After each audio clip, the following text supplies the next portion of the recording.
श्रीमद भगवद गीता जशी आहे तशी, भाषांतर आणि तात्पर्य कृष्ण कृपामूर्ती श्री श्रीमद AC भक्तिवेदांत स्वामी प्रभुपाद यांच्याद्वारे.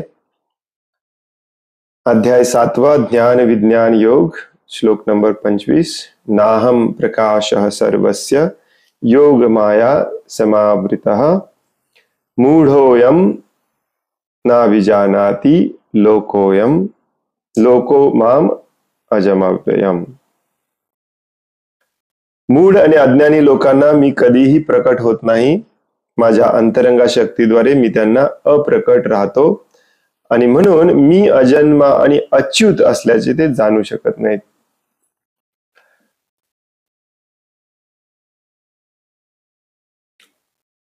श्रीमद भगवद गीता याचा मेन उद्देश आहे भगवंतांना जाणणे. कारण भगवंतांना जाणल्याशिवाय आपण भगवंतांना शरण जाणार नाही.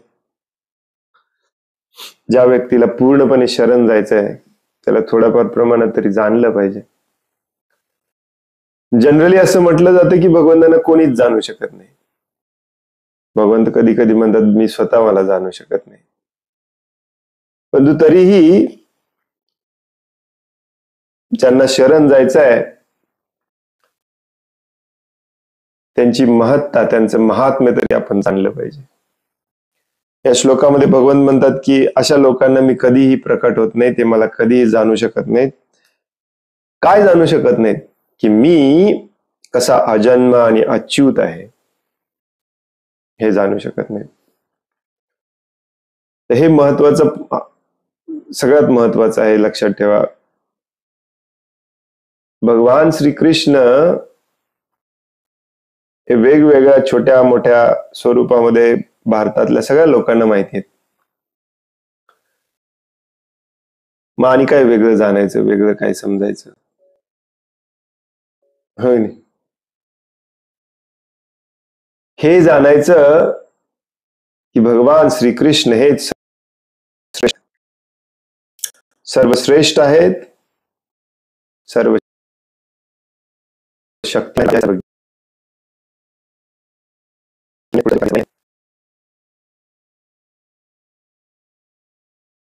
आणि मग हे सगळं जाणल्यानंतर साहजिकच ऑटोमॅटिकली माणूस भगवंतांना शरण जातो. एखादा ग्रेट व्यक्ती आपल्याला भेटला आणि नुसतं तो ग्रेट नाहीये तर आपण त्याचे सेवक आहोत. भगवान कोण आहे, मी कोण आहे आणि माझा भगवंतांशी संबंध काय आहे हे जाणण्यासाठी हा सगळा खटाटोप आहे, भगवद्गीतेचं ज्ञान. या श्लोकामध्ये भगवंत सांगतात कधीही प्रकट होत नाही. भगवंत समोरासमोर त्यांना दिसतात नाही. भगवंत कोण आहेत, काय आहे वगैरे काही समजत नाही.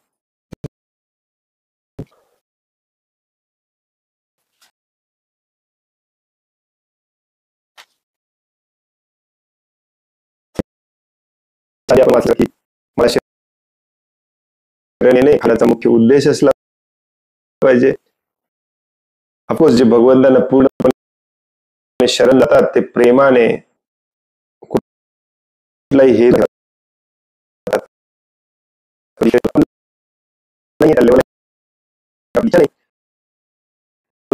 थोडीशी भीती पण दाखवतात की त्यामध्ये 3 गुणांच्या प्रभावाखाली प्रत्येक जण दुःख भोगत आहे, माझ्या दैवी शक्तीच्या अधीन.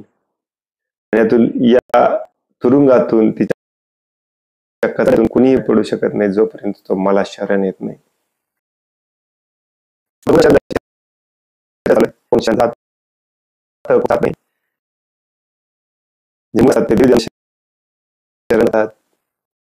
वगैरे वगैरे वगैरे. आता शरण गेल्यानंतर मी कोणाला प्रकट होतो? भगवंत सांगतात कोणाला प्रकट होतो. जसं याच्या आधीच्या श्लोकामध्ये, त्याच्या तात्पर्य प्रवचनामध्ये आपण याची चर्चा केली की जो व्यक्ती पूर्ण भगवंतांना शरण जात नाही त्याला बाकी सगळे मूर्ख असतात. तुम्ही भगवंतांना जाना माना काही फरक पडत नाही. पूर्ण गेलेला व्यक्तीच ज्ञानवान असतो. वाचला आपण हो की नाही 17व्या श्लोकामध्ये. बहुनाम जन्मनामांते ज्ञानवान माम प्रपद्यते. प्रपद्यते म्हणजे शरण येतो.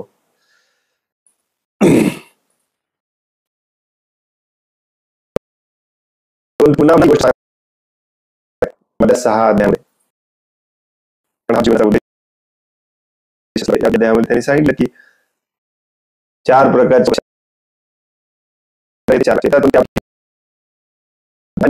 जीवन ध्येय फक्त मला प्राप्त करणे हे आणलेलं असतं, तो मला सर्वात प्रिय असतो.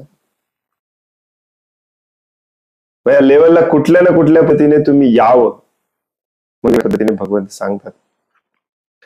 जे मूर्ख आणि अज्ञानी आहेत त्यांना कधी भगवंत प्रकट नाही.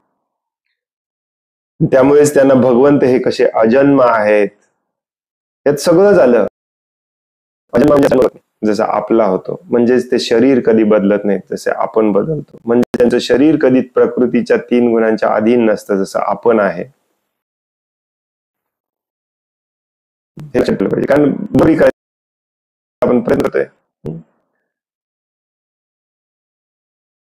आणि अच्युत असल्याचे जाणू शकत नाही. अच्युत म्हणजे आता जसं मी म्हणालो की भगवंत नाही शरीर धारण करतात, नाही शरीर बदलतात, नाही त्यांचं शरीर कधी भौतिक प्रकृतीच्या 3 गुणांच्या प्रभावाखाली कार्य करायला बांधलेलं आहे. याचा अर्थ काहीतरी झालं भौतिक शरीर धारण करतात आणि भौतिक शरीर त्यांचं होतं असं आपल्याला वाटेल कदाचित की ठीक आहे आत्ता नाही, परंतु आपण पण असेच होतो अच्युत. अच्युतचा अर्थ असतो ज्याचं पतन होत नाही. पतनचा अर्थ असतो जो भौतिक जगामध्ये भौतिक गोष्टींमध्ये आकर्षित झालेला आहे, त्याला भौतिक जगामध्ये खितपत पडावं लागतं, ते किती प्रमाणाचं आकर्षण असो.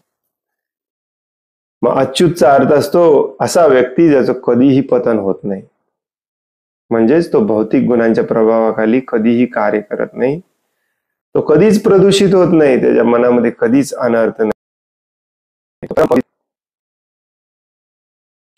त्याला पाहायचं असेल, त्याचा साक्षात्कार हवा असेल, त्याच्या सोबत राहायचं असेल, ती सेवा करायची असेल, त्याच्या धामात जायचं असेल, तर तुम्हाला देखील त्याचप्रमाणे अच्युत व्हावं लागतं, परम पवित्र व्हावं लागतं. सगळे अनर्थ कल्मश हृदयामधली धुवून टाकावी लागतं. आणि म्हणून मूर्खांना आणि अज्ञानी लोकांना भगवंत प्रकट होत नाहीत. मूर्ख कोण असतो आपण ऑलरेडी वाचलं.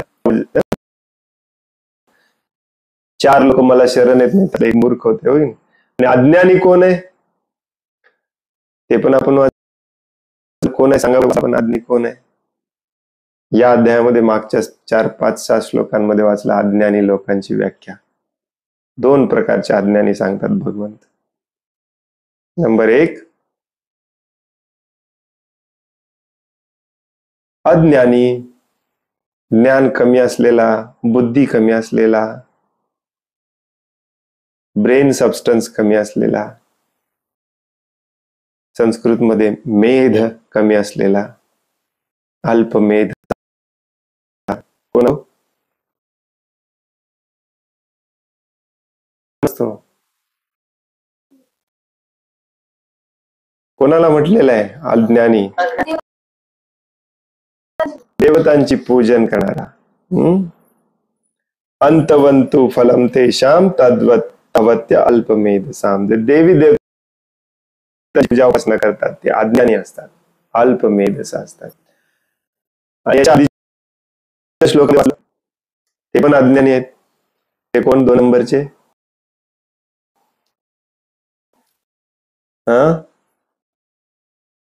अबुद्ध या शब्द वापरलाय त्या श्लोकामध्ये, त्यांना बुद्धी नसते.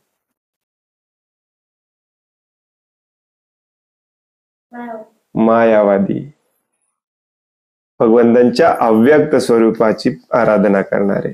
अव्यक्तम व्यक्तिमापन्नम मामनते माम बुद्ध. मग हे काय जे अल्पज्ञानी आहेत त्यांना भगवंत कधी प्रकट होत नाही. सांगायचा मुद्दा काय बघा भगवंतांचा, सगळं सोडून मग फक्त आणि फक्त माझी सेवा केली पाहिजे, मला शरणाला पाहिजे.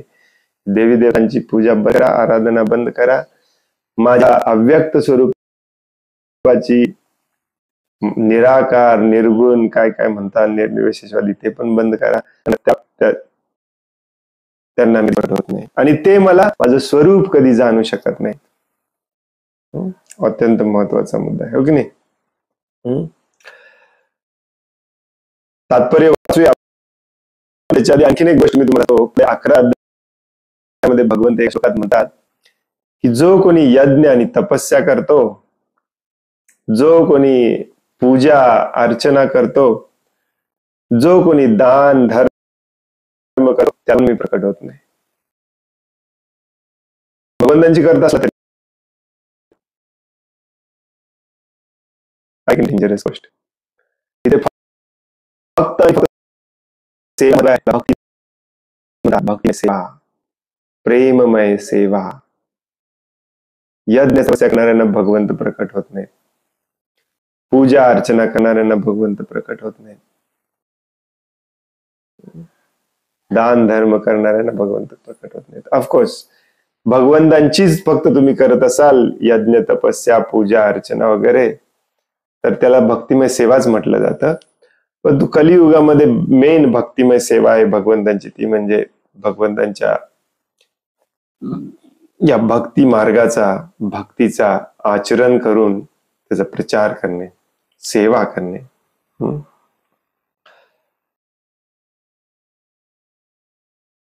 आपण भगवंतांना प्राप्त करण्यासाठी, भगवंतांचं प्रेम प्राप्त करण्यासाठी, भगवंतांची सेवा प्राप्त करण्यासाठी भक्ती मार्गावरती आलोय आणि तो आपल्या जीवनाचा उद्देश असला पाहिजे हे पहिल्यांदा फिक्स करा. त्याच्याशिवाय भगवद्गीता काय सांगायला लागले, कशासाठी सांगायला समजणारच नाही. आणि ते जीवनाचं ध्येय उद्देश का असलं पाहिजे याच्यासाठी पहिले 6 अध्याय वाचावे लागतील. कर्म काय असतं, आपण का अडकलोय, कशा प्रकारे अडकलोय, दुःख काय असतं वगैरे वगैरे वगैरे. थोडक्यात तात्पर्य श्रीमद यांच्याद्वारे कृष्ण पृथ्वीवर उपस्थित होते आणि सर्वांना दृश्य होते.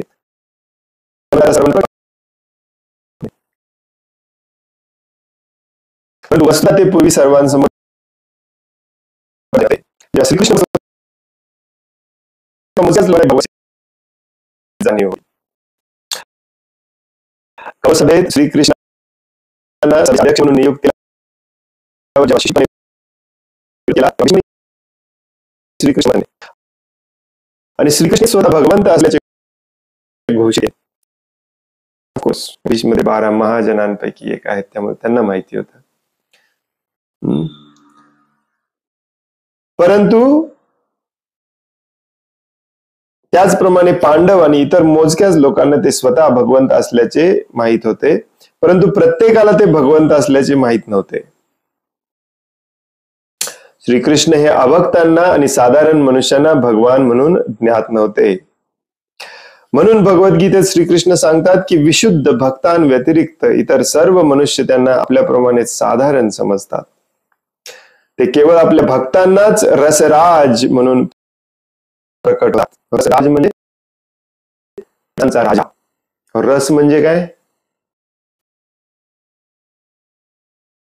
टेस्ट, आनंद. आनंद थोडस मराठीमध्ये आणि संस्कृतमध्ये जरी सगळे शब्द समान असले ते काही काही शब्द वेगळे असल्यामुळे थोडस आपलं कन्फ्युजन होतं. इंग्लिशमध्ये श्रील प्रभुपाद म्हणतात रिझर्वायर ऑफ हॅपीनेस.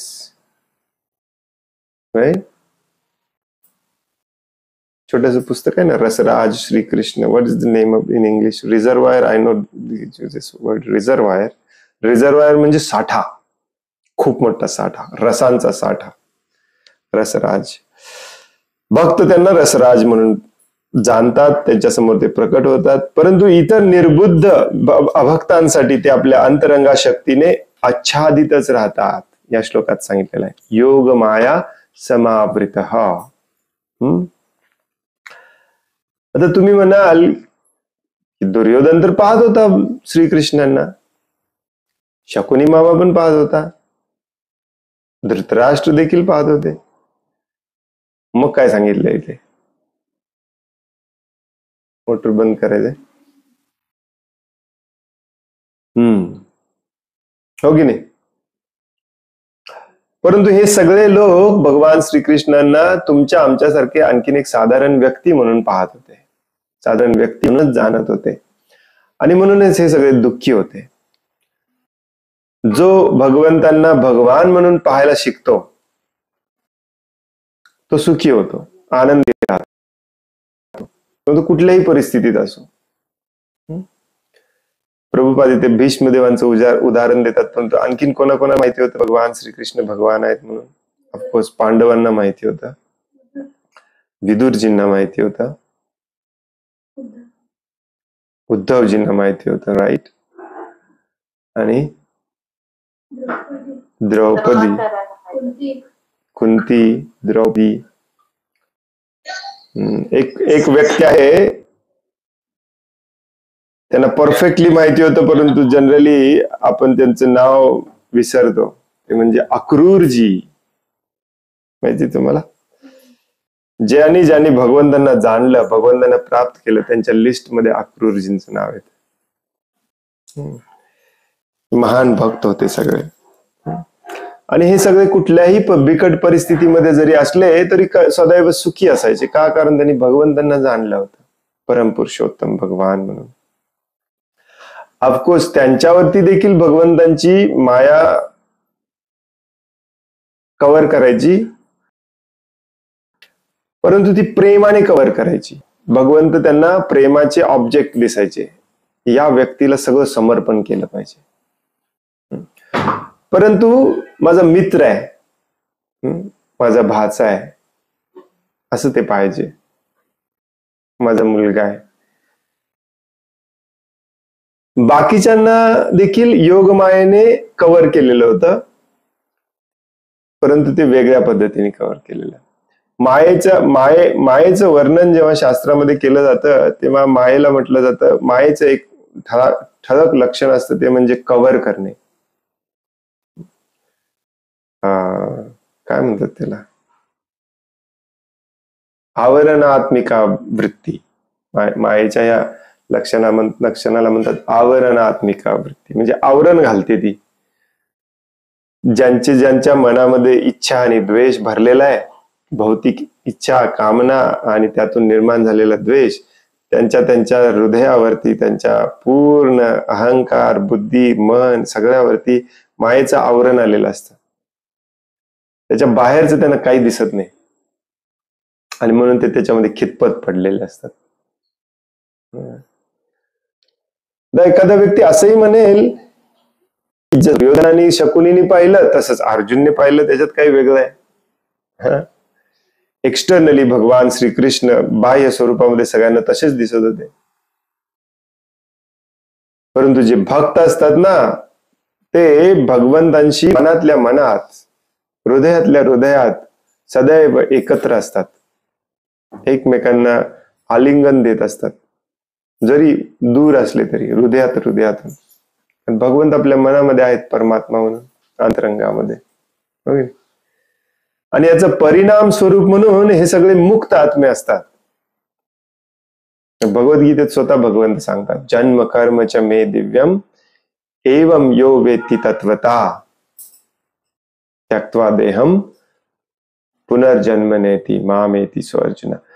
जो कोणी माझं जन्म आणि माझं कर्म हे तत्वतः जाणतो तो मुक्त होतो. आता भगवान श्रीकृष्ण जन्म जाणणे म्हणजे काय? भगवान श्रीकृष्ण हे जाणणे भगवान श्रीकृष्ण अजन्म आहेत. जन्म कसं जाणणार भगवंतांचा? त्यातलं तत्व जाणणे म्हणजेच हे तत्व जाणणे की भगवान श्रीकृष्ण अजन्म आहेत. नाही ते कधी जन्म घेतात आपल्यासारखं, नाही ते कधी शरीर धारण करतात, नाही कधी ते सुख दुःखाच्या या द्वंद्वामध्ये अडकतात, नाही ते बद्ध होतात. हे जाणणे. आणि ते का होत नाही? परम पवित्र आहेत. पण त्यांचं कार्य काय आहे? तसं कार्य आपण पण केलं तर आपण पण परम पवित्र होऊ.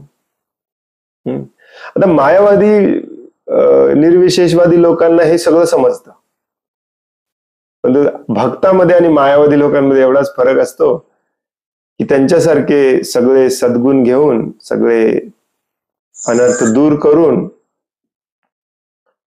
आपण पण त्यांच्यासारखे होऊ, परंतु तेच होऊ, भगवानच हो असं म्हणत असतो मायावादी. परंतु भक्त काय म्हणत असतो? आपण पण त्यांच्यासारखे परम पवित्र शुद्ध होऊ आणि त्यांची सेवा करू, कारण ते परमेश्वर आहेत, ते सर्वश्रेष्ठ आहेत. तर हे जेवढे सगळे होते, विदुरजी, पांडव, अक्रूरजी, देवकी, वसुदेव, यशोदा मैया, आनंद महाराज, सगळे गोप गोपी, हे सगळे मुक्त आत्मे होते, कारण त्यांना भगवंतांचं जन्म आणि कर्म त्यांनी तत्वतः जाणलेलं. म्हणून या श्लोकामध्ये भगवंत म्हणतात की मला मूर्ख आणि अज्ञानी लोक मला जाणूच शकत नाही. आणि मूर्खता आणि अज्ञानता हेच आपल्या दुःखाचं मेन कारण असतं. भौतिक जगामध्ये भौतिक मूर्खता देखील आपल्या दुःखाचं कारण असतं. भौतिक जगामध्ये भौतिक अज्ञानता देखील आपल्या दुःखाचं कारण असतं. एआयच्या युगामध्ये, परवा एक लेख वाचत होतो मी, या एआयच्या युगामध्ये स्टुपिडिटी म्हणजे मूर्खता परमोच्च स्थानाला पोहोचलेली आहे. काही मूर्खच मूर्ख दिसतात आपल्याकडे, आपल्याला सगळीकडे. फालतूगिरी, मूर्खता सगळीकडे चालू आहे. कलियुगामध्ये सध्याच्या स्थितीला मूर्खतेला प्रोत्साहन दिलं जातं, मूर्खतेचं गुणगान गायलं जातं, मूर्खतेला अवॉर्ड दिला जातो. ही परिस्थिती आहे सध्या. जेवढा मोठा मूर्ख तेवढा मोठं त्याला अवॉर्ड दिलं जातं, नोबेल पुरस्कार. बराक ओबामाला नोबेल पुरस्कार दिलेला तुम्हाला आठवते की नाही माहित नाही. त्याच्या पहिल्या टर्म मध्ये थोड्याच दिवसात त्याला नोबेल पुरस्कार दिला होता. कशासाठी माहितीये कोणाला? नोबेल पुरस्कार मध्ये वेगवेगळे प्रकार असतात, सायन्स मध्ये, मॅथ्स मध्ये, हेल्थ, मेडिकल मध्ये वगैरे. तसंच एक प्रकार असतो जगामध्ये शांतता आणण्यासाठी, नोबेल पीस पुरस्कार, नोबेल शांतता पुरस्कार. सगळ्यात मोठा पुरस्कार बराक ओबामाला दिलेला. आणि तो पुरस्कार मिळण्यापूर्वी देखील सिरियामध्ये अटॅक करत होता आणि मिळाल्यानंतर देखील सिरियामध्ये अटॅक करत होता. हजारो लोकांना मारलं, युद्ध केलं. अमेरिकेचं जे काम आहे ते अमेरिकेचं काम त्याने केलं, तरी पण त्याला नोबेल पुरस्कार दिला. आहे की नाही स्टुपिडिटी? होय की नाही? सगळं सायन्स आपल्याला सांगतं की हे व्हायरसेस वगैरे इतके छोटे असतात, त्यातून पाणी जाते, पाण्याचं मॉलिक्यूल तुम्ही बघू शकता, त्याच्या हजारो करोडो पटीने छोटे असतात व्हायरस. किती चांगला कापड बनवा, त्यातून पण व्हायरस जातो. तरी पण आपण मूर्खासारखं 2 वर्ष मास्क घालून फिरत होतो. मास्क वर करून बोलत होतो आणि परत मास्क लावत होतो. कशासाठी? जीव घेण्या आजारापासून वाचण्यासाठी. किती मूर्खपणा आहे. मूर्ख बनवणारे पण तेवढेच आहेत, मूर्ख बनणारे पण तेवढेच आहेत. मूर्ख कोण असतो? वाचला आपण 13व्या श्लोकामध्ये, या अध्यायाच्या 13व्या का 14व्या श्लोकामध्ये. कोण असतो मूर्ख? या भौतिक जगामध्ये कुत्र्या मांजरासारखं, डुकरासारखं रात्रंदिवस भौतिक सुखासाठी जो काम करत असतो तो मूर्ख असतो. मग त्याला जरा भीती गाठली की तो घाबरतो.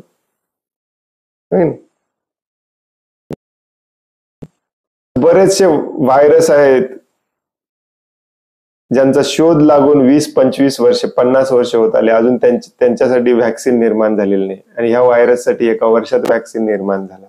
सगळे लाईन मध्ये लागले घ्यायला. मूर्ख सगळे. मूर्खता भरलेली आहे या जगामध्ये, कारण मूर्खतेलाच प्रोत्साहन दिलं जातं.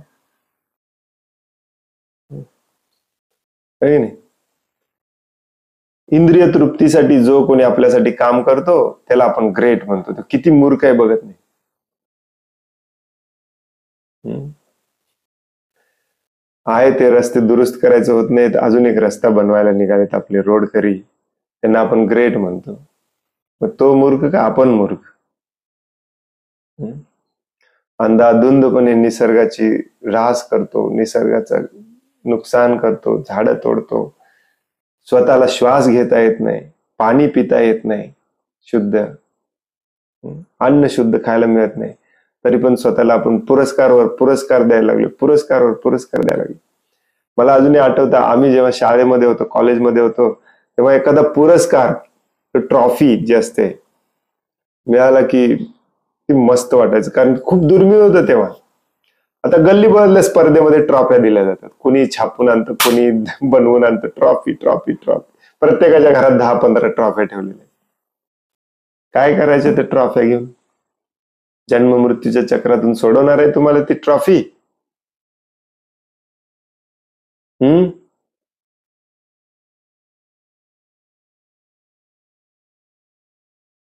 डायबिटीस पासून वाचवणार आहे तुम्हाला ती ट्रॉफी? हार्ट अटॅक पासून वाचवणार आहे? कॅन्सर पासून वाचवणार आहे? जन्म मृत्यू खूप लांबची गोष्ट आहे, याच्यापासून पण वाचवणार नाही. आजच मी न्यूज वाचत होतो, 37 का 39 वर्षाच्या कार्डियक सर्जनला हार्ट अटॅक आला. या जो हार्ट अटॅकचा स्पेशालिस्ट सर्जन डॉक्टर आहे, हार्टचा डॉक्टर आहे, त्याला हार्ट अटॅक आला.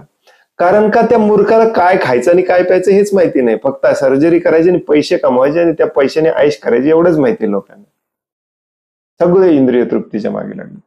मग अशा पद्धतीने जो इंद्रिय तृप्तीच्या मागे लागलेला असतो ना, त्याला मूर्ख म्हटलं जातं. आता ज्यांना ज्यांना हे समजले प्रॉब्लेम आहे, ते देवी देवतांकडे जातात किंवा भगवंतांच्या अव्यक्त स्वरूपाची आराधना करतात, त्यांना अज्ञानी म्हटलेलं आहे. आणि भगवंत अशांना कधी प्रकट होत नाही.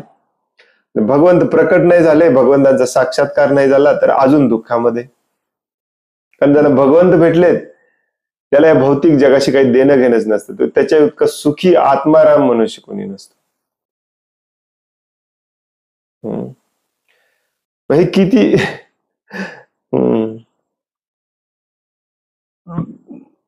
म्हणूनच अशा लोकांना भक्त म्हटलेलं आहे आणि बाकीच्या सगळ्यांना अभक्त म्हटलेलं आहे प्रभुपादांनी या तात्पर्यामध्ये. भगवान श्रीकृष्ण सांगतात की विशुद्ध भक्तांव्यतिरिक्त इतर सर्व मनुष्य त्यांना आपल्याप्रमाणे साधारण मनुष्य समजतात. ते केवळ आपल्या भक्तांनाच रसराज म्हणून प्रकट होतात, परंतु इतर निर्बुद्ध, म्हणजे ज्यांना बुद्धी नाही, निर्बुद्ध अभक्तांसाठी ते आपल्या अंतरंगातीने आच्छादितच राहतात. श्रीमद भागवतमातील पहिल्या स्कंदामध्ये 8व्या अध्यायामध्ये कुंती देवीच्या प्रार्थनेमध्ये सांगण्यात आलेलं आहे की भगवंत हे योगमायेच्या पडद्याने आच्छादित असतात आणि म्हणून साधारण मनुष्य त्यांना जाणू शकत नाही. ईशोपनिषद मध्ये पण एक श्लोक आहे, त्याच्यात पण सेम सांगितलेलं आहे, पडदा दूर करा. या योग मायारूपी पडद्याबद्दल ईशोपनिषद मध्येही मंत्र 15 मध्ये सांगण्यात आले आहे की त्या ठिकाणी भक्त प्रार्थना करतो की हिरण्मयेन पात्रेन सत्यस्थापिहितं मुखम तत्वं पूषन्न पावृणु सत्य धर्माय दृष्टये. हे प्रभो, तुम्ही संपूर्ण विश्वाचे पालन करते आहात आणि तुमची भक्तिपूर्ण सेवा हाच सर्वोच्च धर्म आहे. म्हणून मी तुमची प्रार्थना करतो की तुम्ही माझे सुद्धा पालन करा. तुमचे दिव्य रूप योग मायेने आच्छादित आहे. ब्रह्मज्योती म्हणजे तुमच्या अंतरंगा शक्तीचे आवरण आहे. तुमचा सच्चिदानंद विग्रह पाहण्यात बाधा आणणारे हे दैदिप्यमान तेज कृपया दूर करा. इतकं तेजोमय असते भगवंतांच्या शरीरातून येणारे हे किरण, त्यालाच ब्रह्मज्योती म्हटलं जातं. ही शक्ती सगळीकडे पसरलेली असते, जसं सूर्यप्रकाश सगळीकडे पसरला. इतकं झगमगीत आणि इतकं दिपवणारे असतं की ते बंद झाल्याशिवाय भगवंत दिसत नाहीत आपल्याला. सूर्याकडे आपण बघायला लागलो तर सूर्य दिसतात का आपल्याला? बघूच शकत नाही आपण. अगदी नॉर्मल फ्लड लाईट किंवा नॉर्मल टॉर्च कडे देखील आपण बघू शकत नाही. टॉर्च बंद करावा लागतो, मग टॉर्च दिसतो. तसं भगवंतांची ही ब्रह्मज्योती जी आहे, जे मानणाऱ्यांना ब्रह्मवादी, निर्विशेषवादी, निराकारवादी म्हटलं जातं, ते या भगवंतांच्या चमचमणाऱ्या ब्रह्मज्योतीनेच आकर्षित झालेले असतात. त्याच्या पलीकडे काय याच्यावर विश्वासच ठेवत नाहीत ते. म्हणून ईशोपनिषद मध्ये ही प्रार्थना आहे की भगवंतांना प्रार्थना केली आहे भक्तांनी की तुम्हीच हे बंद करू शकता, हे आवरण काढू शकता, हे दैदिप्यमान जे तुमची किरण आहे ती थोड्या वेळासाठी माझ्यासाठी बंद करा, जेणेकरून मी तुम्हाला पाहू शकेन. हे भक्ताची इच्छा असते. बाकी सगळे म्हणतात तेच भगवान आहे. श्रीमद भागवतमच्या 10व्या स्कंदामध्ये ब्रह्मदेव अशीच प्रार्थना करतात, हे भगवंत, हे परमात्मन, हे योगेश्वर, तुमची शक्ती आणि तुमच्या लीला यांची गणना या जगतात कोणी करू शकेल, कोण करू शकेल. तुम्ही आपल्या अंतरंगा शक्तीचा नित्य विस्तार करीत आहात आणि म्हणून तुम्हाला कोणीही जाणू शकत नाही. विद्वान, वैज्ञानिक आणि पंडित या भौतिक जगताच्या किंवा इतर लोकांच्या अनुरचनेची परीक्षण करू शकतील, परंतु तुम्ही त्यांच्या समोर जरी उपस्थित झाला तरी ते तुमच्या शक्तीचे अनुमान काढू शकणार नाही. भगवान श्रीकृष्ण हे केवळ अजन्माच नव्हे तर अव्यय किंवा अविनाशीही आहेत. जो अजन्मा आहे तो ऑब्विसली अविनाशी आहे, कारण त्याचा जन्मच कधी झाला नाही. नित्य निरंतर आहे तसंच आहे. त्यांचे रूप हे सच्चिदानंद आहे आणि त्यांच्या सर्व शक्ती अविनाशी आहेत. हे जोपर्यंत आपल्याला पटणार नाही तोपर्यंत आपण भगवंतांना शरण जाणार नाही. पण हे पटवून देण्यासाठी ब्रह्माजी म्हणतात. ब्रह्माजींना एकदा अहंकार झालेला असतो. भगवान श्रीकृष्ण जेव्हा आपल्या गोप मित्रांना घेऊन वेगवेगळ्या चमत्कारिक लीला करत असतात, ब्रह्माजी म्हणतात की हा कोण आहे, किडनॅप करून बघूया. क्षणाची किडनॅप करतो. एक क्षण तो या पृथ्वीवरचा 1 वर्ष असतो. त्या 1 वर्षात भगवान श्रीकृष्ण स्वतःला सगळ्या गोपमित्रांमध्ये विस्तारित करतात, सगळ्या वासरांमध्ये विस्तारित करतात. कोणाला कळत नाही की ब्रह्माजींनी 1 वर्ष सगळ्यांना किडनॅप करून नेले. खूप सुंदर अशा खूप सुंदर स्टोरीज भगवंतांच्या लीला आहेत 10व्या स्कंदामध्ये. मग अशा प्रकारे ब्रह्माजींचा अहंकार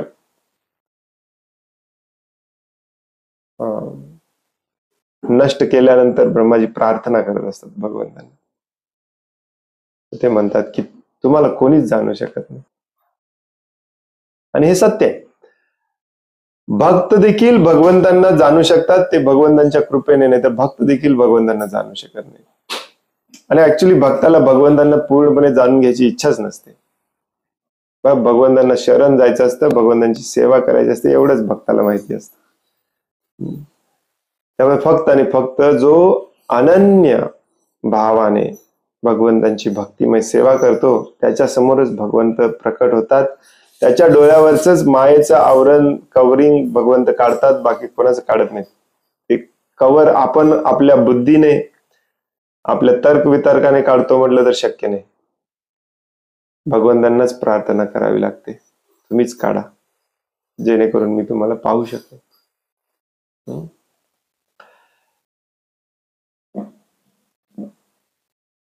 जितक्या लवकर आपण या स्टेजला येऊ, कुठल्या स्टेजला? भगवंतांची अनन्य भावाने सेवा करण्याच्या स्टेजला. अनन्य, अव्यभिचारी, कोणताही हेतू न ठेवता,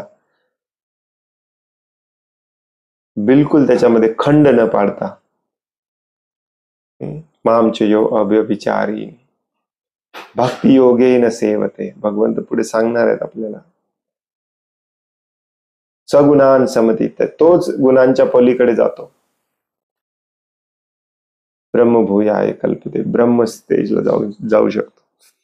बघा, हे जे ब्रह्मवादी निराकारवादी आहेत त्यांना देखील ब्रह्मज्योतीमध्ये पर्यंत जाण्यासाठी देखील भगवंतांचीच कृपा असावी लागते.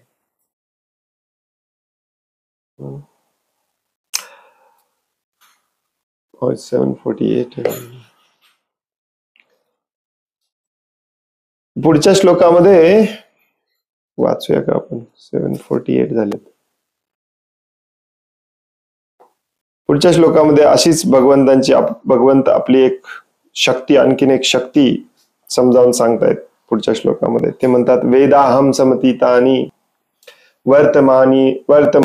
वर्तमानानि चार्जुन भविष्यानि च भूतानि माम तु वेद न कश्चन. वर्तमान, भविष्य आणि भूत सगळं जाणतात भगवंत अर्जुनाला. हे अर्जुन, मी पुरुषोत्तम भगवान भूतकाळात घडलेले सर्व काही, वर्तमानात घडत असणारे सर्व आणि भविष्यकाळात घडणारे सर्व काही जाणतो. मी सर्व जीवांना जाणतो, परंतु मला कोणीही जाणत नाही. म्हणूनच त्यानं सर्व ज्ञानी म्हटलेले.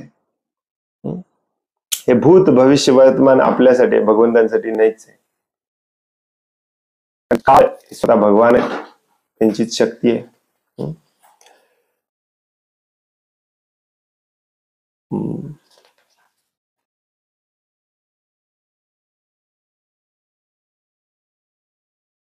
तात्पर्य, या ठिकाणी साकार आणि निराकारवादाचे प्रश्न स्पष्टपणे मांडण्यात आला आहे. मायावाद्यांच्या मताप्रमाणे जर पुरुषोत्तम भगवंतांचे श्रीकृष्ण रूप हे प्राकृत अर्थात माया असले असते, तर त्यांनी साधारण जीवाप्रमाणेच देहांतर केले असते आणि त्यांना आपल्या गतकाळातील जन्माचे पूर्णपणे विस्मरण झाले असते. प्रभुपाद सगळीकडे हे प्रूव्ह करायचा प्रयत्न करतात. किती सॉलिड पॉइंट आहे बघा. भगवंत म्हणतात की मला भूत, वर्तमान, भविष्य सगळं माहिती आहे. माझं नाही, सगळ्यांचं, सगळ्या जीवांचं. अनगिनित जीव आहेत सगळ्यांचं, ब्रह्मांडाचं, ग्रह लोकांचं, सगळ्यांचं. भगवान म्हणतात की ते जर साधारण जीव असते आमच्या तुमच्यासारखे, म्हणजे श्रीकृष्ण रूपात आलेले. मायावाद्यांचं म्हणणं काय असतं, भगवंत हे शक्ती आहे. मग कृष्ण कोण आहे? ही शक्तीनेच रूप घेतलंय आपल्यासाठी, आपल्यासारखंच.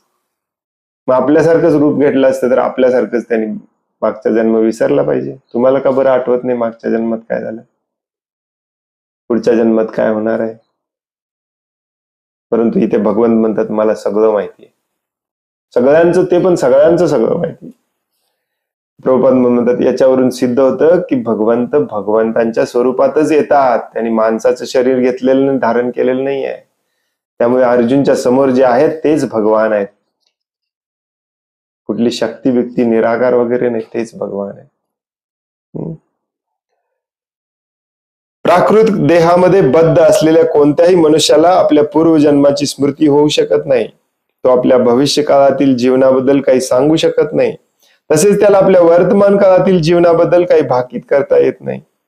आणि म्हणून तो भूत, वर्तमान आणि भविष्यातील कोणत्याही घटना जाणू शकत नाही. जोपर्यंत मनुष्य भौतिक विकारातून मुक्त होत नाही तोपर्यंत तो भूत, वर्तमान, भविष्य जाणू शकत नाही. हा मुद्दा आपण नंतर चर्चा करूया. भगवंतांसारखं आपण परम पवित्र झालो, भगवत धामात जाण्यासाठी पात्र योग्य झालो, तर आपण पण भूत, भविष्य, वर्तमान जाणू शकतो. भगवंतांचे आपण अंश आहोत, भगवंतांचे सगळे गुण आपल्यामध्ये येतात. ऑफकोर्स आपण भगवान होत नाही, एवढं लक्षात ठेवा. भगवान श्रीकृष्ण स्पष्टपणे सांगतात की साधारण मनुष्याला भूत, वर्तमान आणि भविष्याबद्दल काहीच ज्ञान नसते, परंतु ते मात्र पूर्वी घडलेले सर्व काही, वर्तमानात घडत असणारे सर्व काही आणि भविष्य काळात घडणारे सर्व काही पूर्णपणे जाणतात. 4थ्या अध्यायात आपण पाहिले की भगवान श्रीकृष्णांना लाखो वर्षापूर्वी आपण सूर्यदेव गीता सांगितल्याचे आठवते. लाखो वर्षापूर्वी. तिथे पण अर्जुन प्रश्न विचारल्यावर भगवंत सांगतात की त्यानंतर माझी तुझी बरीच जन्म झाली, तुला आठवत नाही परंतु मला सगळं आठवत, कारण तू जीव आहेस, मी भगवान आहे. भगवान श्रीकृष्ण सर्व जीवांच्या हृदयात परमात्म्या रूपाने स्थित असल्यामुळे ते सर्व जीवांना जाणतात. परंतु श्रीकृष्ण हे जरी पुरुषोत्तम भगवान आणि परमात्मा रूपामध्ये उपस्थित असले तरी अल्पज्ञानी मग व्यक्तींना निर्विशेष ब्रह्माचा साक्षात्कार झालेला असला तरी श्रीकृष्ण हे परमपुरुष असल्याचा साक्षात्कार होत नाही. सगळ्या जीवांच्या हृदयात पण आहेत. का? कारण ते ब्रह्मज्योतीने, भगवंतांच्या ब्रह्म स्वरूपाने, ब्रह्म साक्षात्काराने त्यांची बुद्धी नष्ट झालेली असते, अहंकाराने. निश्चितच भगवान श्रीकृष्णांचे दिव्य शरीर नश्वर नाही. भगवान श्रीकृष्ण हे सूर्याप्रमाणे आहेत आणि माया ही मेघाप्रमाणे आहे, म्हणजे ढगाप्रमाणे. भौतिक जगतात आपण सूर्य, मेघ तसेच नक्षत्रांना आणि ग्रहांना पाहतो. आकाशात या सर्वांना ढग तात्पुरते आच्छादित करतात, परंतु हे आवरण असल्याचे आपल्याला आपल्या मर्यादित दृष्टीमुळे वाटते, पण वास्तविकपणे सूर्य, चंद्र, तारे हे झाकलेले नसतात. त्याचप्रमाणे माया ही भगवंतांना आच्छादित करू शकत नाही, ती आपल्याला आच्छादित करते. आपण मागच्या श्लोकात वाचलं, हो की नाही? योग माया समावृतः. आपल्या अंतरंगा शक्तीमुळे ते अल्पज्ञानी मनुष्यांना प्रकट होत नाही. या अध्यायाच्या 3ऱ्या श्लोकामध्ये सांगितल्याप्रमाणे लक्षावधी मनुष्यांपैकी थोडेच लोक या मनुष्य देहात पूर्णत्व प्राप्त करण्याचा प्रयत्न करतात आणि अशा हजारो सिद्ध पुरुषांपैकी एखादाच भगवान श्रीकृष्णांना तत्वतः जाणतो. जरी त्याला निर्विशेष ब्रह्माचा किंवा अंतर्यामी परमात्म्याचा साक्षात्कार झाला तरी त्याला कृष्ण भावना भवित झाल्या वाचून पुरुषोत्तम भगवान श्रीकृष्णांचा साक्षात्कार होणे शक्य नाही. मागच्या श्लोकातला मुद्दा रिपीट केला इथे.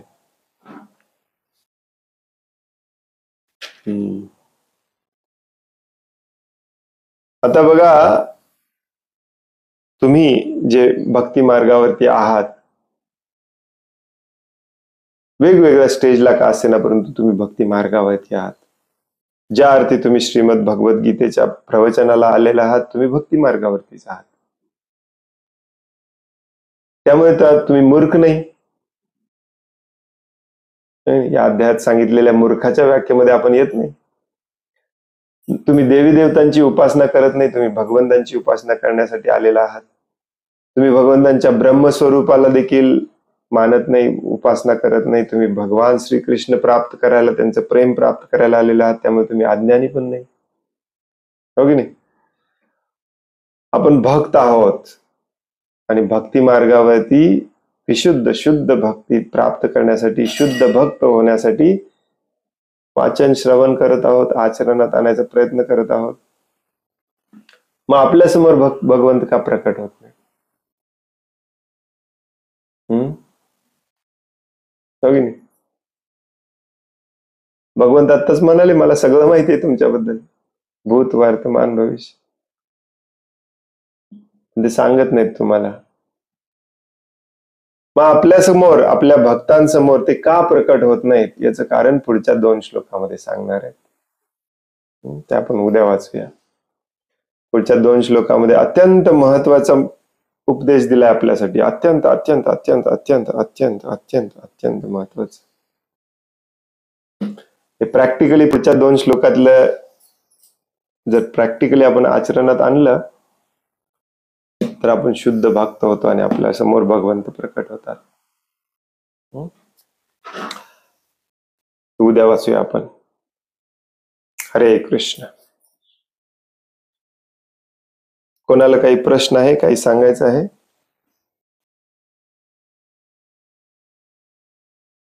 हरे कृष्ण. दंडवत प्रणाम.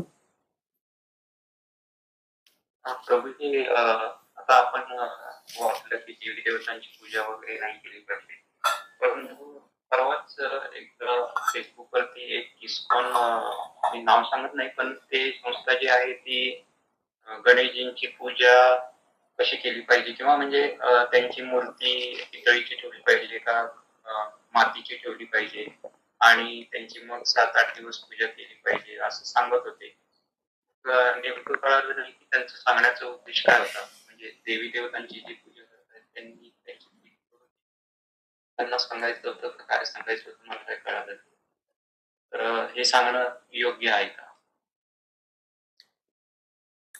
शिल प्रभुपाद गेल्यानंतर दुर्दैवाने शिल प्रभुपादांच्या संस्थेमध्ये बरेच अपसिद्धांत निर्माण झाले. बऱ्याच अपसिद्धांतांना प्रोत्साहन दिलं जातं. बरेच अपसिद्धांत वरिष्ठ भक्त आणि अगदी गुरु संन्यासी देखील प्रोत्साहन देतात त्याला. दुर्दैवाची गोष्ट आहे ही. काही लोक आहेत ते कट्टर आहेत, बिलकुल नाव ठेवतात, गणेशजींची पूजा करतात, शिवजींची पूजा करतात. आणि ते पण चुकीचं आहे. कारण गणेशजींची जेवढी पात्रता आहे, पवित्रता आहे, ती जरी आपल्याला या जन्मात आली तरी खूप झालं. परंतु इथे सांगायचा मुद्दा भगवंतांचा असा आहे की देवी देवतांकडे आपण काही मागायला गेलं नसलं पाहिजे. उपासना, आराधना, पूजा करणे म्हणजे काहीतरी मागायला जाणे. जो कोणी देवी देवतांची पूजा करतो तो देवी देवतांच्या धामात जातो, पुन्हा जन्म मृत्यूच्या चक्रामध्ये अडकतो. हे क्लिअरली स्पष्ट दिलेलं आहे. तरी पण या संस्थेमध्ये असं का केलं जातं? प्रभुपाद गेल्यानंतर या संस्थेचा इतिहास खूप कॉम्प्लिकेटेड झाला. खूप काळा इतिहास आहे, काळा इतिहास होता. मॅक्झिमम ठिकाणी मंदिर चालवणे, मंदिराचा खर्च काढणे हा मेन उद्देश असतो भक्तीचा प्रचार करण्यापेक्षा. आणि जिथे शुद्ध भक्तीचा प्रचार केला जात नाही, तिथे लोकांना अट्रॅक्ट करायचं असेल, आकर्षण निर्माण करायचं असेल, तर कर्मकांडाचा आधार घ्यावा लागतो, त्याच्याशिवाय लोक येत नाही. म्हणूनच हे सगळं चालतं ऍक्च्युली. याचं मेन कारण हे आहे. बऱ्याच ठिकाणी यज्ञ केले जातात. भागवतामध्ये हजारो ठिकाणी प्रभुपाद म्हणतात यज्ञ कलियुगामध्ये शक्यच नाही करणे. कलियुगाचा एकमेव यज्ञ संकीर्तन हरे नाम हरे नाम हरे नाम केवलम तरी पण केलं जातं. असे बरेच विचलन निर्माण झाले, डेव्हिएशन्स निर्माण झाले, अपसिद्धांत निर्माण झाले. आणि ते निर्माण करणारे सत्वादी असल्यामुळे याला कोणी बदलायचा प्रयत्न करत नाही. हा प्रॉब्लेम आहे.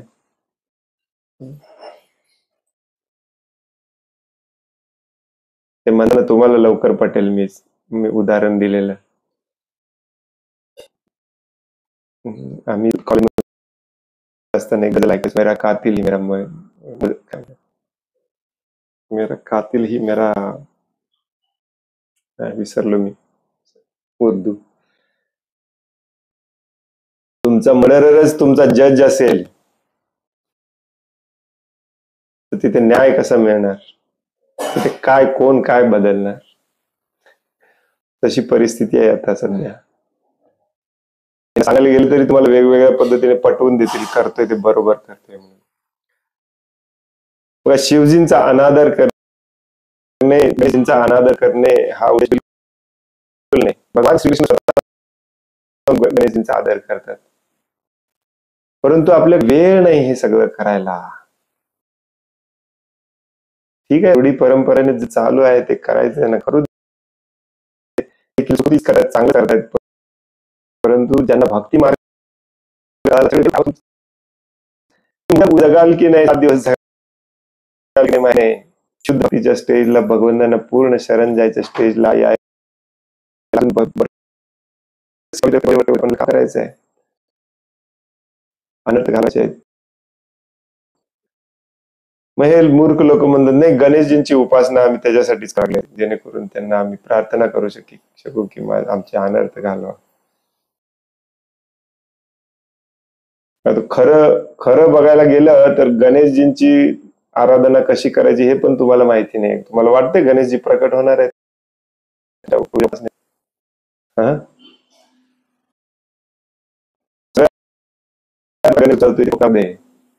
गावागावामध्ये, घराघरामध्ये. परंतु प्लॅस्टिक बघून मला वैताग आला 3 दिवस. इतकं प्लॅस्टिक. हे सगळं नदीमध्ये जाणार, नदीतून समुद्रात जाणार. गणेशजींना हे आवडणार आहे? सगळं कर्मकांड आहे. सो कॉल्ड हिंदू लोकांना अट्रॅक्ट करायचं काम करतायत हे काय नाही. कारण हिंदू लोक अट्रॅक्ट झाले तर हिंदू लोक कर्मकांडासाठी डोनेशन देतात. मग डोनेशन दिलं तर मंदिर चालणार नाही, तर मंदिर कसं चालणार. असे बरेच विषय आहेत. परवा एक जण मला विचारत होते, प्रभुपादांच्या काळामध्ये एकालाही पगार दिला जात नव्हता. प्रभुपाद सांगतात 3-4 ठिकाणी. मग आता प्रत्येक मंदिरामध्ये पुजारी सहित सगळ्यांना पगार दिला जातो. असं का? कारण मग आधी आता हे विचारायला गेलं तर ते वरिष्ठ भक्त वगैरे म्हणतात की अहो प्रभूजी कोणी येतच नाही सेवा करायला, मग काय भगवानांची पूजा करायची नाही का? त्यापेक्षा पगार देऊन केलेलं बरं ना. आता इथे बसून विचार कोण करणार, कोणी येत का नाही. गणेशजींची पूजा म्हटलं की लगेच 100 जण येतात, 1000 जण येतात. परंतु भगवान श्रीकृष्णांची उपासना करायला हे जगातलं सगळं सोडावं लागतं, वैराग्य घ्यावं लागतं, विरक्ती, अनासक्ती, एक पण माणूस येत नाही. परंतु त्या वैरागामध्ये, त्या विरक्तीमध्ये, त्या अनासक्तीमध्ये किती आनंद आहे. भगवान श्रीकृष्ण प्राप्त केल्यानंतर जो रस आहे, कारण ते रसराज आहेत, आपण आज वाचलं हो की नाही. तो आनंद तुम्हालाच मिळाला नाही, त्यामुळे तुम्ही दुसऱ्यांना सांगू शकत नाही. अशी परिस्थिती झालेली आहे आता. त्यामुळे हे खूप चुकीचं आहे, खूप चुकीचं आहे हे असला प्रचार करणे, हे असलं सांगणे, यज्ञ तज्ञ हे वगैरे. आता थोड्याच दिवसात हे पण सुरू होणार आहे, पितृपक्ष. धडाधड इस्कॉनचे ऍडवाइस येतात बघायच्या. पितृपक्ष पितृपक्ष पितृपक्ष. भगवद्गीतेच्या पहिल्या अध्यायात सांगितलंय प्रभुपादांनी करू नका म्हणून. परंतु तिथे उद्देश वेगळा आहे, व्यक्तिगत उद्देश घेऊन आलेत सगळे. परवा आपण वाचत होतो ना, व्यक्तिगत उद्देश, तो प्रॉब्लेम आहे. तुम्ही तिकडे लक्ष देऊ नका. बघा, याचा अर्थ असा नसतो की गणेशजींचा अनादर करायचा आहे, हे पण चुकीचं आहे. मी परत परत ते सांगतो की तुम्हाला असं वाटेल की प्रभूजी गणेशजींचा पूर्ण अनादर करतात, बिलकुल नाही. आता इथे कोकणामध्ये बऱ्याच ठिकाणी गणेशजींचा उत्सव होतो. आता आम्हाला बोलवतात, आम्ही काल पण गेलो होतो, परवा पण गेलो होतो, आणि जाऊन बरं पण वाटलं मला. कारण सगळे गणेशजींच्या समोर बसून विठ्ठलाचे अभंग म्हणतात 12, 10, 12, 1 वाजेपर्यंत. चांगलंच आहे, काही ना काहीतरी पद्धतीने ते येत आहेत, ठीक आहे म्हणायचं. परंतु ज्यांना समजलंय, ज्यांच्याकडे वेळ नाही, या फंद्यात पडू नये. गणेशजी दिसले तर गणेशजींना पूर्ण आदराने प्रणाम करा, दंडवत प्रणाम करा. वैष्णव आहेत, परंतु त्यांच्याकडे काही मागायला जाऊ नका. त्यांची पूजा करून तुम्ही म्हणाल मी काही मागत नाही प्रभूजी, मागत नाही, पण वेळ वाया घालवताय ना. त्याच वेळेमध्ये तुम्ही भगवंतांची पूजा उपासना करू शकत होता. आणि असं समजू नका की गणेशजी नाराज होते. जो कोणी भगवान श्रीकृष्णांची पूजा उपासना करतो तो गणेशजींना ऑटोमॅटिकली आवडतो. तुम्हाला काय वाटतं, हे भगवद्गीता आपण जे वाचतोय, भागवतम, भगवद्गीता, सगळं गणेशजींनी लिहिलेलं आहे. मग ज्या व्यक्तीने लिहिलंय त्याला माहिती नसणार आहे भगवान श्रीकृष्ण सर्वश्रेष्ठ आहेत. तुम्हाला एक सिक्रेट सांगतो. वासदेव लेखक आहेत, ऍक्च्युली गणेशजी फक्त लिपिक आहेत, लिहिणार आहेत. परंतु व्यासदेव आणि गणेशजी यांच्यामध्ये एक करार झालेला, अग्रीमेंट झालेला. इतकं सुंदर होतं की गणेशजी मध्येच थांबले आणि म्हणाले की माझी एक प्रार्थना आहे, म्हणाले व्यासदेवांना, तुम्ही बिलकुल थांबू नका, कंटिन्युअसली सांगत जावा, मी लिहितच जातो. म्हणूनच त्यांनी आपला एक दात मोडला. मग व्यासदेवांनी त्याला एक अट घातली, तुमची ही अट असेल तर माझी पण एक अट आहे, म्हणाले व्यासदेव. मग गणेशजी म्हटले काय? पूर्णपणे समजावून घेतल्याशिवाय तुम्ही पण लिहू नका. गणेशजी म्हटले यस. त्यामुळे हे सर्व धर्मान परित्यज्य माम एकम शरण, जे गणेशजींनी लिहिलेलं आहे, अंतवंतु फलम तेषाम तद् अल्प मेधसाम, गणेशजीने लिहिलेलं आहे. देवी देवतांची पूजा करणारे कमी बुद्धीचे, अल्प बुद्धीचे बिंडोक असतात, गणेशजीने लिहिलं. विचार करा याच्याबद्दल थोडस तुम्ही, आहे की नाही लॉजिकली. तर इथे देवी देवतांचा आदर याचा काही प्रश्न नाही आहे. आपल्याकडे वेळ कमी आहे, आणि देवी देवतांची पूजा उपासना केल्याने काय होतं भगवद्गीतेत काल परवा वाचलो आपण. कशाला वेळ वाया घालवायचा, बुद्धी वाया घालवायची.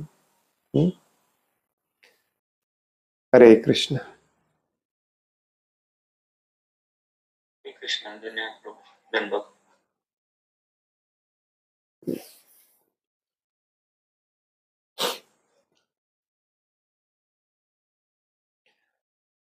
एक गोष्ट लक्षात ठेवा, ज्यांच्या ज्यांच्या घरात असेल किंवा नातेवाईकांच्यात असेल किंवा गल्लीत असेल किंवा मित्रांच्यात असेल, बिलकुल विरोध करू नका. याचा अर्थ असा नसतो की देवी देवतांचा अपमान करायचा आहे. त्याला कसं बरेच भक्त मला विचारतात की मग हे कसं बघायचं प्रभूजी, या पूर्ण कार्यक्रमाला आम्हाला आमंत्रण असतं, कधी कधी आम्ही ते टाळू शकत नाही. याला कसं बघायचं, याला या दृष्टिकोनातून बघायचं की एक महान वैष्णव आले 5 दिवसांसाठी, चला आपण भेटून प्रणाम करून येऊया. नाही, भाव आपला, मग वैष्णवाच्या आदरामध्ये आपला भाव जातो, सगळं विष्णुमय होतं. या दृष्टिकोनातून याला घ्या तुम्ही. तुझ्या घरी जरी असलं. हरे कृष्ण. आणखीन कोणाला काही प्रश्न आहे, काय सांगाय?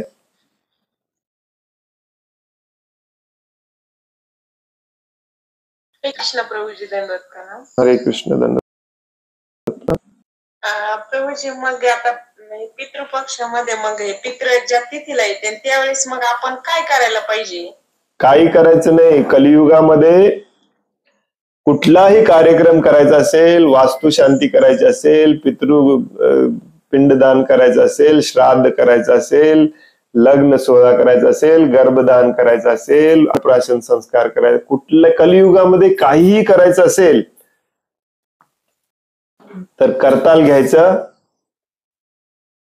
मृदंग असेल तर मृदंग घ्यायचा, भक्त मिळाले तर ठीक, नाही मिळाले तर ठीक, भगवंतांचं नाम सांगितलं. कलियुग नाम हरे नाम हरे नाम केवलम. भगवंतांच्या नामापेक्षा शुद्ध करणारी गोष्ट कुठली आहे दुसरी? हो की नाही? आणि हे किती बोगस आहे बघा. किती लोकांना आपण बोलवतो ब्राह्मण म्हणून, ब्राह्मण किती, काही लोक काय 10 जणांना, काही 12 जणांना. अहो, या जगात ब्राह्मणच नाहीये. तुम्हाला कुणाला शोधून आणता तुम्ही पितृपक्षामध्ये भोजन घालायला? आणि ब्राह्मण कोण असतो? भगवद्गीतेत लिहिले क्षमा, दम, तप, शौच, तितिक्षव, आर्जवम. कुठे आहे ब्राह्मण? पितृपक्ष जे करतात ते पण चुकीचं करतात. मग चुकीचं विधी केलेल्याला अजून दंड असतो शास्त्रामध्ये. म्हणून कलियुगात सांगितलं, याच्या फंद्यात पडू नका. सगळ्या गोष्टीला एकमेव उपाय आहे, हरे नाम हरे नाम हरे नाम केवलम.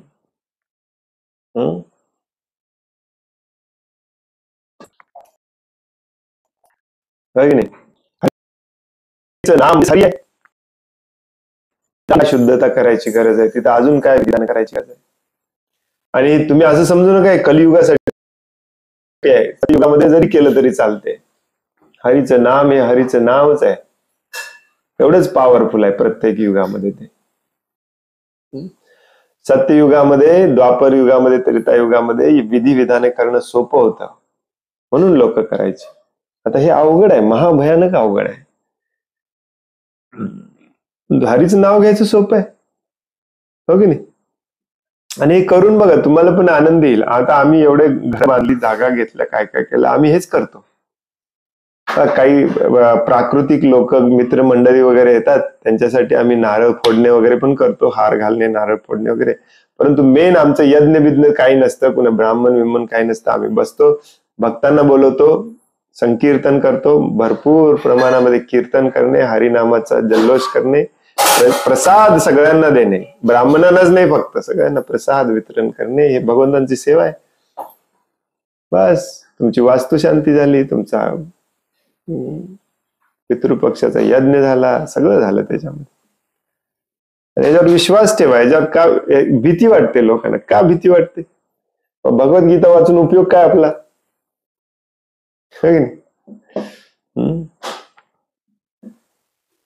प्रल्हाद महाराजांनी पितृपक्षी केला होता. प्रल्हाद महाराजांच्या सगळ्या मागच्या पुढच्या कितीतरी पिढ्या भगवंतांनी उद्धार केला. पितरांसाठी आपण करतो नाही, तुम्ही प्रल्हाद महाराज व्हा पितृपक्ष करण्यापेक्षा.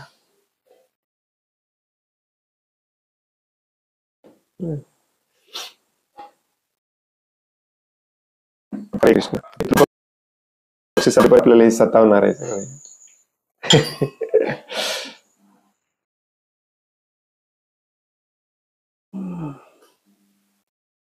माताजींनी काय प्रश्न दिलाय मला वाचता येईना. हरे कृष्ण. धन्यवाद. अरे छान सांगितलं.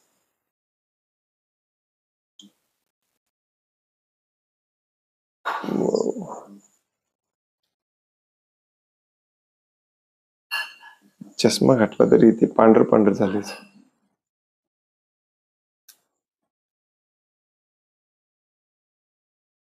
Many relatives ask why you have stopped Ganpati festival at home and it is not good if you stop this pratha.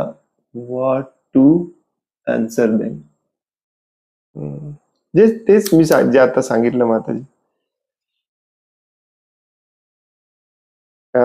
Actually गणेशजींची हे गणेश चतुर्थीचा हा समारंभ तुम्ही घरी करायचं म्हटलं तरी तुम्ही शुद्धतेने थोडीच करता. याच्यामध्ये कितीतरी अपराध होतात आपल्याकडून. प्लास्टिकची फुलं आणतो, प्लास्टिकचे डेकोरेशन करतो, वेळेवर आरती करत नाही, वेळेवर प्रसाद करत नाही. मग हे अर्धवट हे गणेशजींचा पण अपराध आहे. ऍक्च्युली गणेशजींच्या प्रती देखील हा खूप मोठा अपराध आहे, अपमान आहे.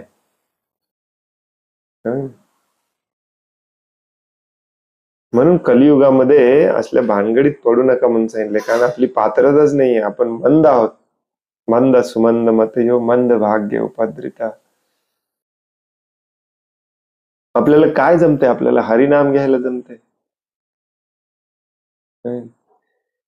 त्या भौतिक जगातल्या भौतिक आसक्तीतून आपल्याला सुटायचं आहे. भौतिक आसक्ती दुःख देतात, त्या दुःखातून सुटायचं आहे. हे तुम्ही तुमच्या नातेवाईकांना समजावून सांगा. आपण दुःखी आहोत हे माहिती नाही बऱ्याच जणांना. ह्या दुःखातून बाहेर पडण्यासाठी गणेशजींच्या समोर डिस्को डान्स करतात. का? कारण तुम्हाला सुखी व्हायचंय. फालतूचे बिभत्स्य गाणे लावून गणेशजींच्या समोर डिस्को डान्स करतो आपण आनंद घेण्यासाठी. अरे दुःखातून बाहेर पडायचा मार्ग भगवद्गीतेत सांगितलाय. या दुःखात पूर्णपणे दुःखातून तुम्ही बाहेर पडू शकता. हे काय 2 मिनिटासाठी तुम्ही डान्स करायला लागला. हे नातेवाईकांना समजावून सांगा तुमच्या. ही भगवंतांची सेवा करायचं, भगवंतांचा प्रचार करायचं हे गोल्डन चान्स असतो असं कोणी विचारलं तर त्यांना प्रॉपरली समजावून सांगायचं शास्त्रीय दृष्टिकोनातून. एखादे खवीस नातेवाईक भेटतील तुम्हाला उलट सांगणारे सगळे कथा विथा वगैरे सगळं. त्यासाठी आपण थोडस भगवद्गीता भागवतम वरती टिकून राहिलं पाहिजे. लौकिक श्रद्धा आहे, शास्त्रिक श्रद्धा नाही. लौकिक श्रद्धा म्हणजे 4 लोकांचे इकडे तिकडे काहीतरी ऐकून निर्माण झालेली श्रद्धा असते.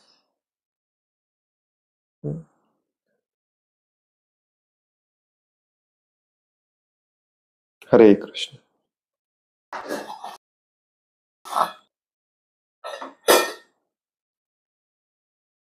खूप खूप धन्यवाद. वांछा कल्पतरुभयश्च कृपा सिंधुभ्य एव च पतितानां पावनेभ्यो वैष्णवेभ्यो नमो नमः. अनंत कोटि वैष्णव वृंद की जय. वैष्णव ठाकुर शिल प्रभुपाद की जय. भगवद गीता जशी आहे तशी की जय. हरे कृष्ण. धन्यवाद. प्रणाम. हरे कृष्ण. हरे कृष्ण.